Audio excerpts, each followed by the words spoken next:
Hey, welcome back to the Positive Podcast. Glad you're tuning in to host Jeremy Todd. Episode 5 million. I have no idea where it is, but it's a lot. And you know what's interesting? I did an episode the other day, and man, that episode, if you haven't listened to it, go back.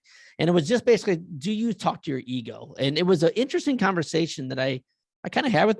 I almost had a conversation with my ego while I was doing the podcast. You know, I mean, I got a little out there, but it was super, super dope. But it was the first one I did in a long time. And going forward, I also mentioned that I think we've got 560 episodes, and we're in 200 countries around the world, which is kind of exciting. And my guest today is not from this country, from down in Australia. We're going to bring him on here in just a second. One of the things I also found interesting about podcasting is there's something like, I don't know, like 2 million podcasts out there now, which is so bizarre. That's a lot of podcasts. And this show, I've been lucky enough that is rated in the top 1% of podcasts in the world, which is kind of cool. And I think a lot of it has to do with longevity and just continue to give back and talk about positivity and talk about the struggles of my life. And hopefully we learn something together. We get better together, because at the end of the day, in these crazy, crazy times, we need more positivity. And that's really why I bring my guest on today. I got Jeff Bogensberger on the show today, and he's the founder of the Laughing Otter. And really, it's great. And this is one of the reasons I wanted Jeff on the show. It was pretty simple. What is your field of expertise? Promoting positivity through uplifting content and improving well-being. I mean, my goodness, Jeff, you're perfect for the show, man. Welcome. Thank you. Thanks for having me.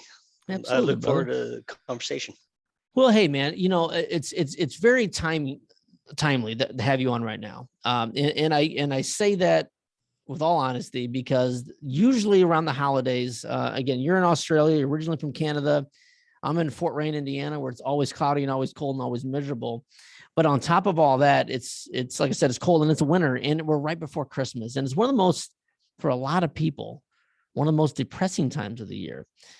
You add to that with COVID, people not having enough money to buy the Christmas presents. I gave someone some money the other day, a friend of mine, that didn't have any money to either pay the bills or pay or buy Christmas gifts. So I gave her a little money to help, but it's just that time of the year where people are struggling, man. I mean, and again, my mom canceled Christmas on me this morning, saying that, she's worried about the Omicron variant, or whatever the hell it is, that she's worried about that and worried about my kids. And so they're going to miss out on Christmas with grandma, and God love her, my mom's getting up there in age. I know I'm going on a random tangent about all this stuff going on right now, but this is real shit, right? This is the stuff that people are going through right now.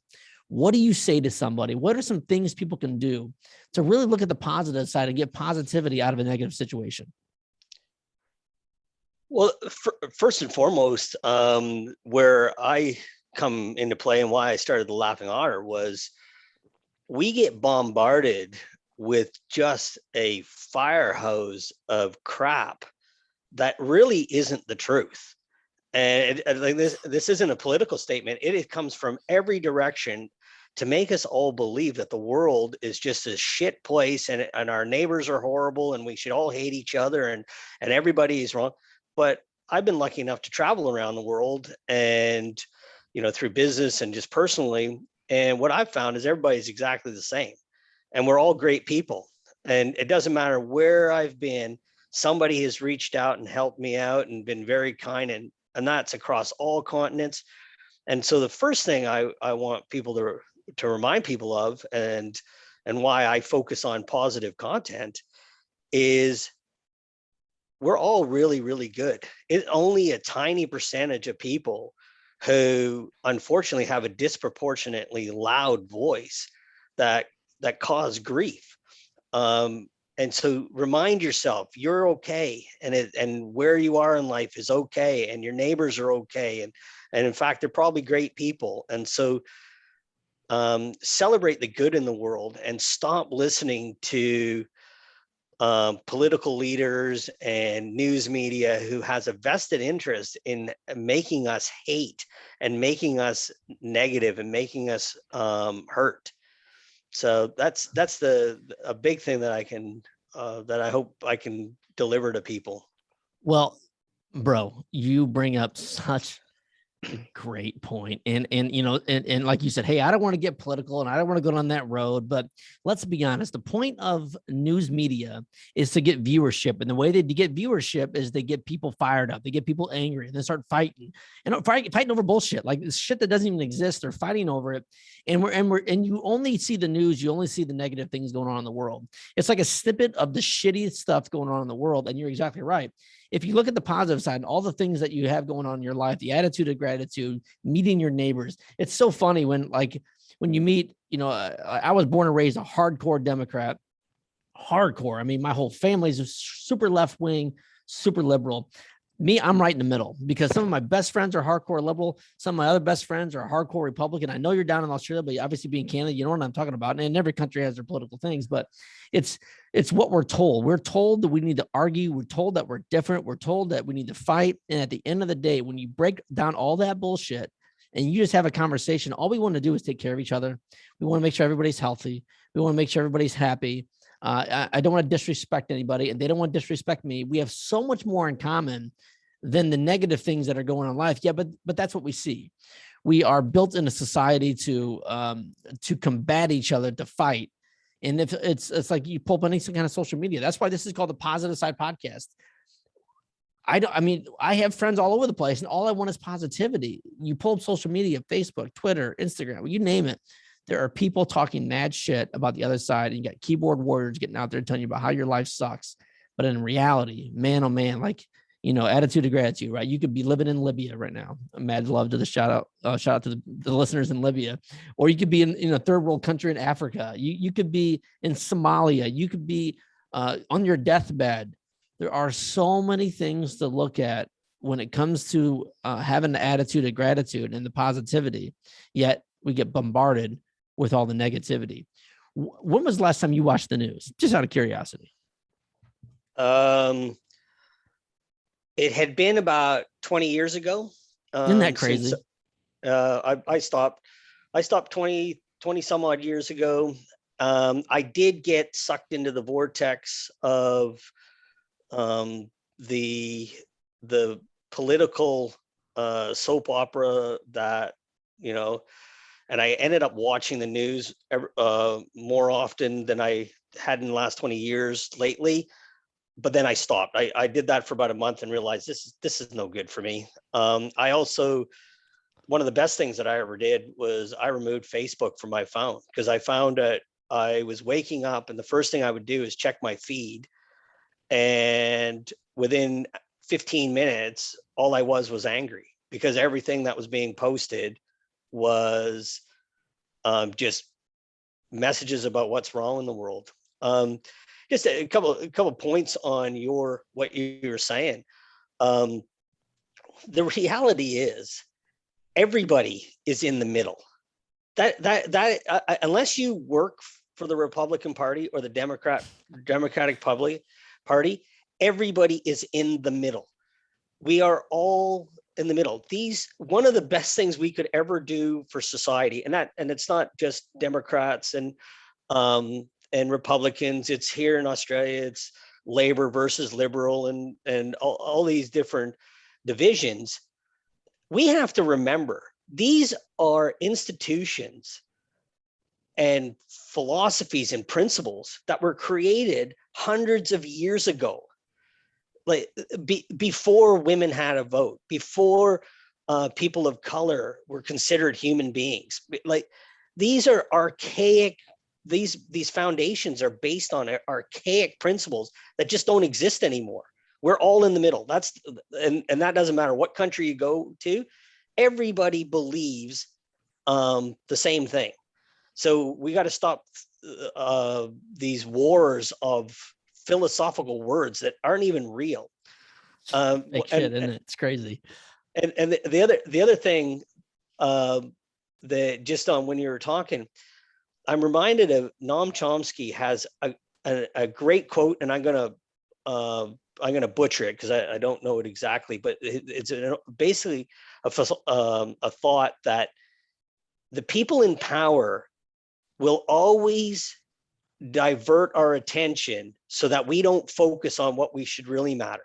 Exactly. So, and what I ask people to do is every time that you're getting angry or you're in a pub and you're having an argument with somebody, ask yourself this question: is this real, or is this something that the political elite and business elite have created for us to argue about, so we ignore what really matters? The fact that you know, they create arguments over things like gay marriage, which everybody agrees should just be a thing. Like, everybody agrees that. Here in Australia, we had a referendum, and 90% of the population said absolutely. It just pass Who gives it. a shit? Yeah, be happy. Yeah, but the reason the reason why the referendum happens is because the prime minister and those were screwing up in other areas like healthcare and education and all these other spots where we really should be focusing our attention. But instead, we spend millions of dollars on something that's just vapor and nobody cares. And we all knew the answer of what the referendum was going to be, because 90% of people had already said, yeah, just pass it and let's move on. So it's so funny you say that, because you're exactly right. But people just don't, I say this in quotations, people just don't want to hear that, because it's reality. Yeah. I love the memes whenever you see, hey, this big thing just happened. But what's going on under that we don't see? It's like whenever there's going to be something major happen on with a government, there's always something else that's going to pull us away so we're not focused on it. This is the shit that happens all the time. It doesn't matter. And again, quit following me, save the emails, because I don't care. But the same thing with this, this whole Omicron fucking variant. Of course, it's going to be during Christmas. Of course, it's going to be able to get people fired up and divide us even more, instead of saying, hey, let's have conversations. Let's be real. Let's be open. How sick are you really getting? Does it actually, are the side effects that bad? And again, your decision is your decision. That's fine. I support your decision. But again, if we don't think it's convenient that these things happen right around Christmas, right around New Year, you're full of shit. It's not, you won't see anything in February. Or why didn't it happen in November? You know what I'm saying? It's like these things happen on, it's almost so, it's like the powers that be are so blatantly obvious with this stuff. And yet we're completely a bit oblivious. Yeah, we buy into it hook, line, and sinker, and just say, oh, well, it's because this, and we justify it because the president or this is what whoever said. It is bullshit. It's bullshit. We fall for it hook, line, and sinker all the time. And we get it from business leaders. They go on there and they talk about how they care about their employees and they care about their, the world and the environment and all that. And then you look at what they're actually doing. It's like, you're so full of shit. It's bullshit. But I want to go back to my original point is, what we got to stop doing is stop fighting our neighbors, and because that's what they want us to do, because then we ignore what they're doing, and they're the tiny they're the tiny percent of the population. And a great example of what happens when you don't fight is how Australia handled COVID. And it was really one thing about living in Australia and seeing it like, if you say in Australia, it's good for Australia, then neighbors will band together. And as a result, we had like COVID's, it's obviously it's been a thing. Yeah, it's obviously a thing, but for the most part, most people's lives didn't get affected that much. And those that did, the government stepped in and supported it. But it's this whole idea that it's when we decide that we're a community and what's better for the community is better than what's good for the individual, that makes a big difference. Let me ask you this about that, because this is important. When you're obviously down in Australia, what we see here in the United States is that Australia is shut down. You can't go outside. The government's overstepping their boundaries and locking people up. Is that true? No, not even at all. And what they did do is, yeah, we had lockdowns, but it was scientifically, medically backed. That's why we have no cases. That's why when my son gets sick, I can go to an emergency room and the beds are empty. There's nobody there. Yeah. And within 2 minutes he gets looked after. And yeah, it was, we were, the thing, you're from Indiana, I'm from Northern Ontario. Yeah. I walked around, I laughed with Australians. I walked around my neighborhood when the first lockdown happened. I said, this is Northern Ontario from November till end of Hell April. yeah, it Like, is. yeah, what like, and other than, maybe when I was 20 years old, it would have been different. But my wife and I, what do we do different? We work, we have dinner, we watch a little TV, we put our son to bed, and we, like, so, and because everybody banded together, it happened quickly. Like, it was a couple months worth of aggravation, but for the most part, we rode through it. And really, for a lot of it, I know, like, at the time I was managing 75, like, I had a staff of about 75, and we'd have a weekly call of everybody working from home. And some of my staff would mention how they feel closer to their coworkers now than they ever did, because there was almost like a I don't know, basic training kind of mentality where we're all in this together and we're going to Sure. get through it. And that's a different way of approaching it than, hey, you're stepping on my rights and you're doing, like, it was, Hmm. Australians are just Interesting. really, another example of that kind of banding together, kind of mentality that I've really found interesting since I've been in Australia is, if I go back home to Canada, the last time I was home, I spent about a week in Toronto, and at least once a day there was a multi-car pileup on one of the roads that, blocked up traffic and everything like that. I've been commuting for 13 years in Australia. I have yet to see a multi-car pileup, because people drive with such courtesy, and they abide by the speed limit rules. And as a result, you never get these big traffic jams because of multi-car pileups. And also, people aren't getting hurt and you're not losing lives Sure. and all that, because it's an overall mentality that if you drive fast and you you're not you're not, hey, good on you. It's, no, you're a dickhead. Like, you're a dickhead. Yeah. You're putting us all at risk. And so, and that was the same mentality with COVID. And it's an interesting, kind of social experiment when the community is greater than the individual. And where does that fall? It's very interesting, because what I think, being born and raised in conservative USA, Indiana, um, that, and again, I don't, if you ask me, I mean, hey, obviously I like the way I am, but there's no, who am I to say what's right, what's wrong? In the United States, you would say that, well, damn it, you're going to tread on my rights, and that's bullshit. You can't tell me what to do, and that's what's made this country amazing for so many years.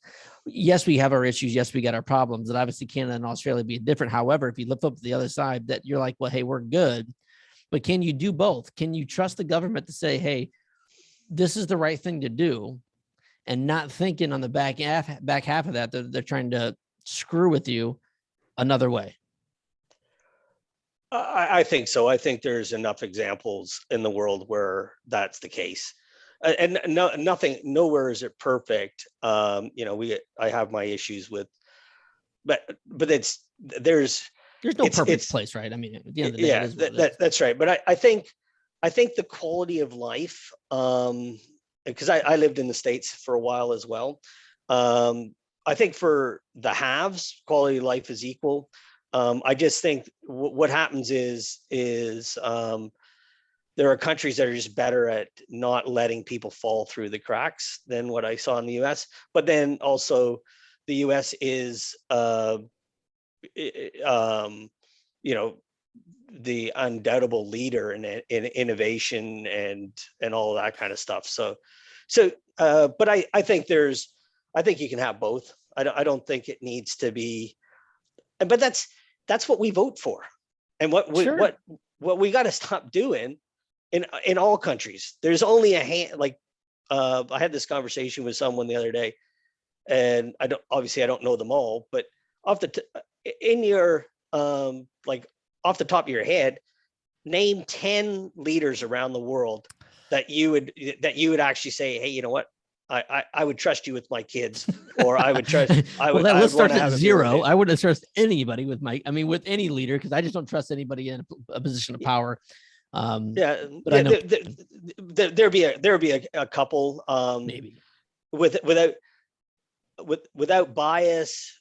I think Justin Trudeau's okay. He at least starts from a place of actually caring about human beings, but he gets, like anybody else, he gets sure. Our guy here in Australia, he's garbage. But they're gonna be knocking on your door here in about 30 seconds. Yeah, that's right. This podcast is over. You're coming with me. I got to watch that. The leader of New Zealand is fantastic. Jacinda, can't remember her last name. She's absolutely fantastic. Because and I think one of the things that I'm really positive about now, I think there's a generation of people coming up that is completely destroying conventional wisdom and traditional infrastructure, because there's a whole group of youngsters who are, that are coming up, and they're saying, I don't care who you are. I don't care who your last name is. I don't care how much money you have. I don't care what you're doing. If you're not good for people, and if you're destroying the planet, and you're making us fight, I'm not listening. I'm not buying your products. So yeah, that's what I'm really. Well, do you think it's that, or is it a collective of people are just getting tired of the shit? Because like me, like if you go back 5, 6 years, 7 years from me, I was an extreme Democratic liberal, and there's more and more bullshit I see from both sides of the aisle, both sides of the parties, but on all the shit going on with big business and government and around the world. I'm just tired of all the shit. So I don't like anybody. I don't like any politician at all. So I'm getting tired of the shit. And I agree with you. There's a lot of people coming up, because I think it's becoming more transparent, and people are becoming more aware of what's going on. Yes, there's more technology, and you can get sidetracked a lot easier. That's with all this bullshit going on now. But also at the same time, there's more opportunity to do more investigations and actually figure out what the hell is going on. There's more shady shit going on there, and it's been right in front of us, and stuff's finally coming out. Finally. Yeah. Go ahead. Yeah. So to answer your question, what I think it is, I don't think that we're more tired of the shit. I think that's been throughout civilization. There have been people who have fought back against those that try to oppress and hold us down. What I think is happening now, and this is just from anecdotal observation, sure, is I phrase this as we've hit another revolution, but this time the revolution is coming from people who are armed with intelligence, education, motivation, and a real understanding how to do things. I've said it this is like the 60s, but the movement isn't a bunch of people sitting around listening to music and the peace, love, and harmony. This is the same message, but these are kids who know how to rally people. They have social media. They like what's her name? Greta Thunberg from, sure. She's a perfect example. She knows how to rally. And currently the Laughing Otter is going through a transition of moving from Web 2 to Web 3, which is a super exciting environment where people are creating through blockchain and cryptocurrency and NFTs and tokens and all this thing. They're creating decentralized autonomous organizations, which are some of them are very, very powerful at harnessing the voice of the individual in a way that we've never, ever seen before. So I also think that there's people like myself, and I look at all my colleagues in the business world and elsewhere. We grew up with the residuals of the 60s and early 70s. Then we went to university during the resurgence of, the Grateful Dead and all the grunge movement and all of that kind of stuff. And so we have ingrained in us this belief that of doing right by each other, of equality and don't harm the environment, all these messages that have been really prevalent for the last 40 years. But now we're getting into positions of power. We're now getting at the age where, I have a lot of friends who are CEOs and business leaders and are starting to have the financial and socioeconomic influence to start sharing those voices. Sure. It's absolutely, like, when we go back to positivity, this is an absolutely exciting time.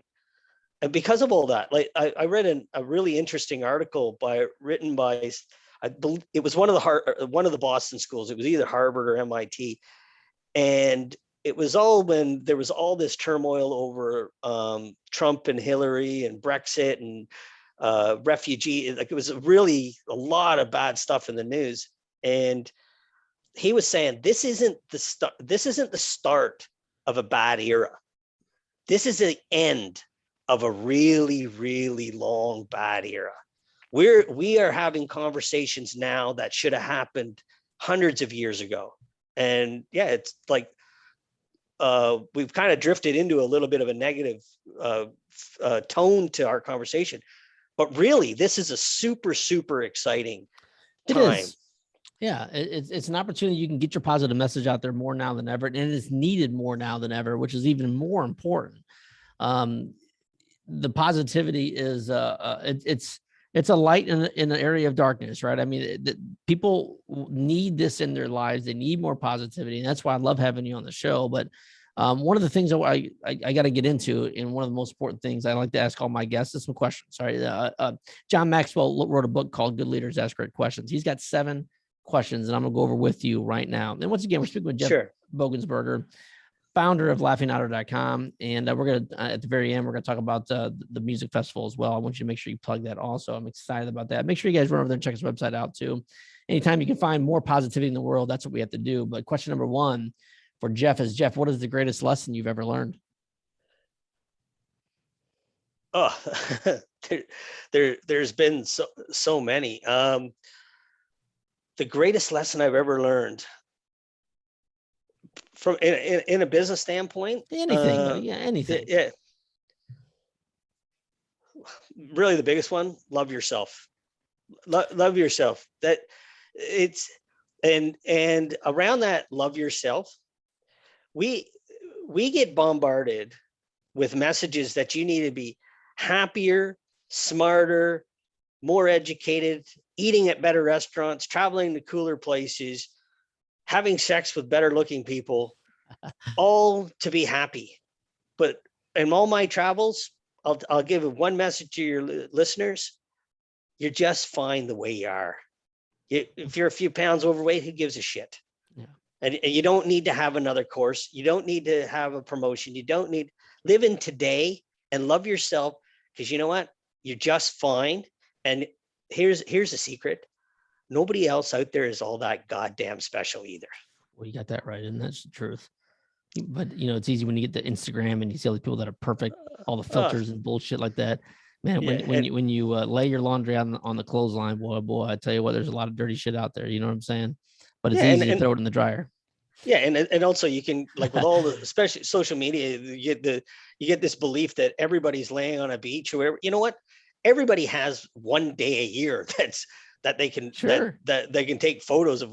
So love yourself today, love the one you are today, and the future will look after itself. But be happy today. So that's Well, a sure. big lesson. It Perfect. took me a while. Question number 2 is, what are you learning now? Uh, well, what I'm learning now is I'm learning all about Web3. Web3 is going to disrupt traditional ways of doing business, and it's going to give a lot of people who are artificially held down opportunities to move forward. And so, yeah, I became aware of Web3 about 3 months ago, even less than that. And I've been doing nothing but listening to podcasts, webinars, reading about it. And it's a whole generation of people who are using new technologies to disrupt conventional ways of thinking and doing things. It's super exciting. Where do you think Cardano is going to go in the next year? Cardano. Are you a big crypto guy? I'm not. I'm learning. One thing I learned is before you throw money into something, learn about it. So I'm at the learning stage right now. For sure. But I mean, but I agree. There's so many new technologies coming up. I mean, you got to get in front of this stuff to be able to figure it out. You don't want to get left behind, because it's not going to stop, right? It's going to continue to come. Yeah, and for me, it's more of a socio thing than, there's going to be a lot of people making an awful lot of money with the new technologies. But what I'm finding is all the communities that are playing in web space right now, or a lot of the, sorry, not all, a lot of the communities that are playing in web space, it's not about the money. It's about how we can do things different. And we'll talk about my music festival a little bit later, as you mentioned. But one of the things that this new Web3 technology is allowing people to do is combat the fact that artists typically get about 13% of the value of their art through these new technologies in Web3 and that sort of thing. There's opportunities for them to get a higher degree of the IP that they create. So it's Correct. Yeah, those NFTs, non-fungible tokens. I'd everybody look into those. I mean, it's a way to make artists are making more money than they ever had, which they should. And I think if I'm not mistaken, it also allows them to make money on the resell as well, which I think is kind of cool too. Because if an artist sells one NFT, yes, you own it, but if that person sells it again to somebody else, I think they get paid again, which is kind of cool for an artist, for typically an industry that, we need to support the most creative people in the world, not hold them back financially. And I think this is a great opportunity. Beeple, Beeple's got his NFT, the most expensive NFT ever. It was $60 million. And it's only going to get bigger. It's not going to go away, so that's an exciting time. If you haven't looked into this all sounds like a different language. I would recommend you to just Google some of the stuff that we're talking about. It'll just give you something else to think about, learn, and to get better. Question number 3 is, how has failure shaped your life?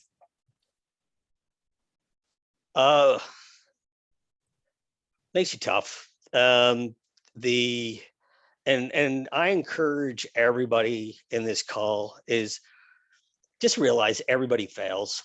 You look at you're from Indiana. You're either a basketball or a baseball fan, I'm guessing, or a combination of the two. I like them both.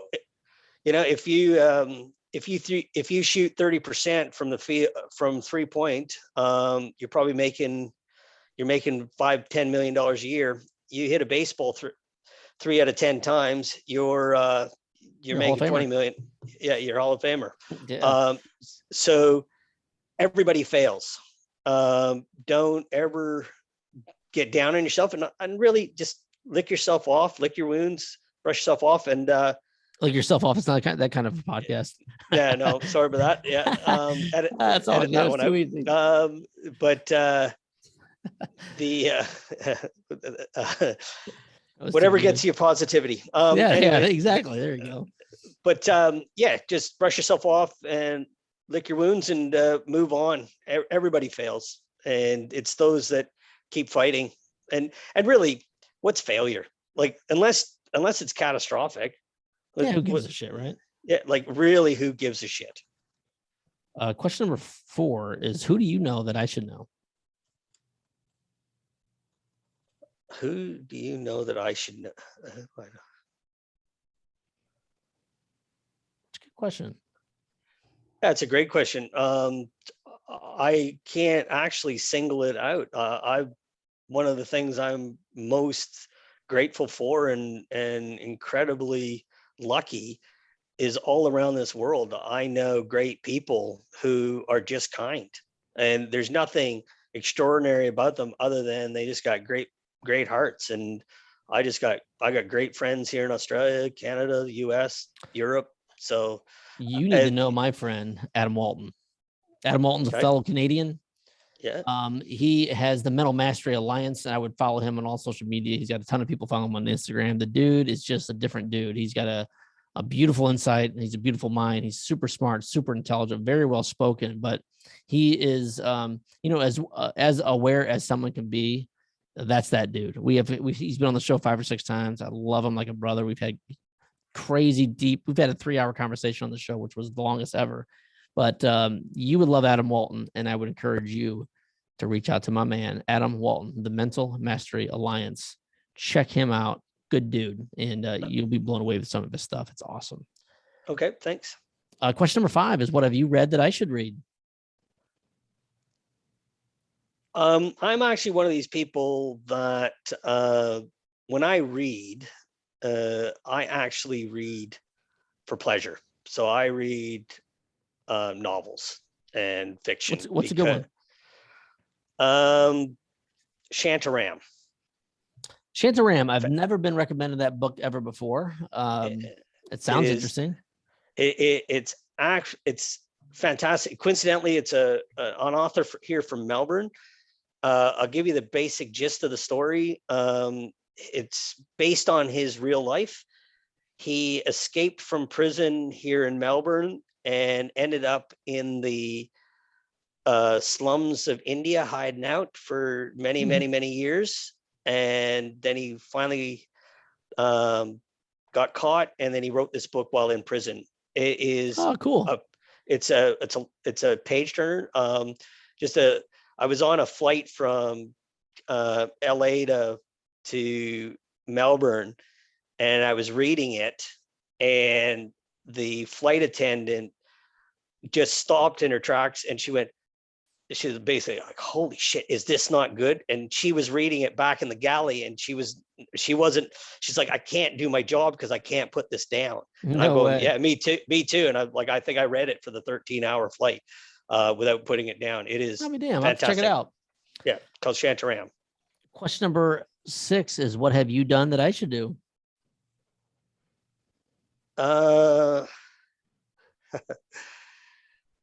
It's not that kind of podcast, is it? Well, I get apparently not. Go to Prague if you've never done it. I've never been to Prague. I would like to. By far my favorite city in the world. No shit. I'll have to check that out. I've never been to Prague, and I'd like to pick another overseas place to go. So that may be on the list. I appreciate that insight. Yeah, Prague is fantastic. And question number 7 is, how can I add value to you, my friend? Just really, for me, do what you're doing. Just keep promoting positivity and reminding people how good we actually are, and just keep sharing with people this positive message and reminding everyone just to enjoy life. And that I just got one basic philosophy. It doesn't have to be this hard. We should all be having a shitload more fun. There's enough resources, food, money, and knowledge in this world that every single human being could easily have a fun, fair, enjoyable life. So keep promoting that message. Well, I can do that. That's all I ask. Yeah, I'm not going to give up. I've been doing this for too long now. It's I've got some new advertisers coming on the show, which is kind of exciting. But again, anything you do long enough, eventually everybody else fades away and you continue to go. And that's with anything in life, right? If you continue to work hard and never give up, opportunities begin to happen for you. You just have to stay in it long enough. And I don't know how long that's going to be for you.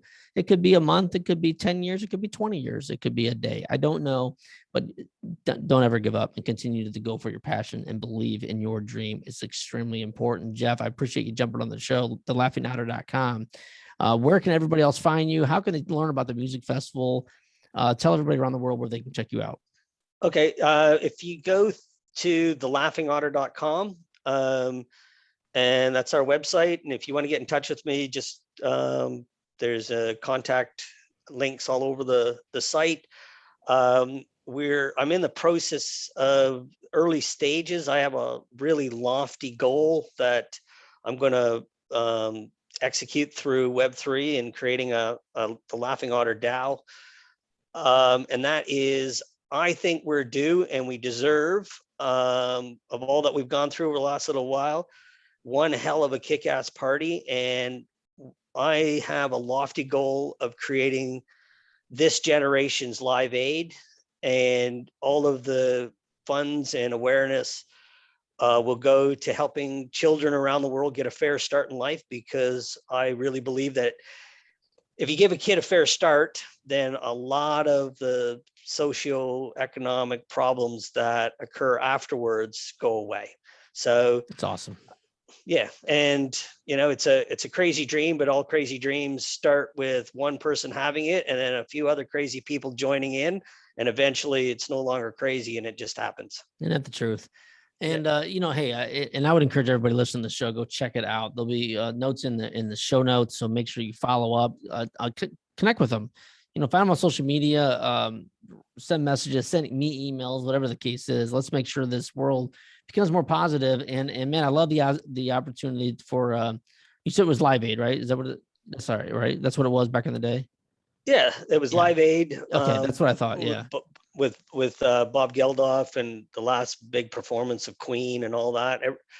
And I'm of that vintage. I remember exactly that day. 40% of the world watched that concert, and that was pre-internet. So I mean, how cool is that? In a time where things are tough, things are struggling, this is an area. Yeah. This is that light that we bring out these people on the show to make sure you connect with these guys and follow up. I hope you enjoyed the show.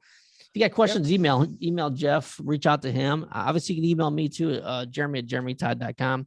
Make sure you leave those 5-star reviews. And I thought about this too before Jeff came on. Leave the 1-star reviews. The hell with it, right? It allows other people to find the show, and I can take it. But if you enjoy the show, leave more 5 stars than you do 1 stars. But anytime you get a review, it allows other people to find the show and allows us to spread this positive message all across the globe. I say it in every single episode, and I mean it from the bottom of my heart. You've got greatness within. Like always, this is The Positive Side.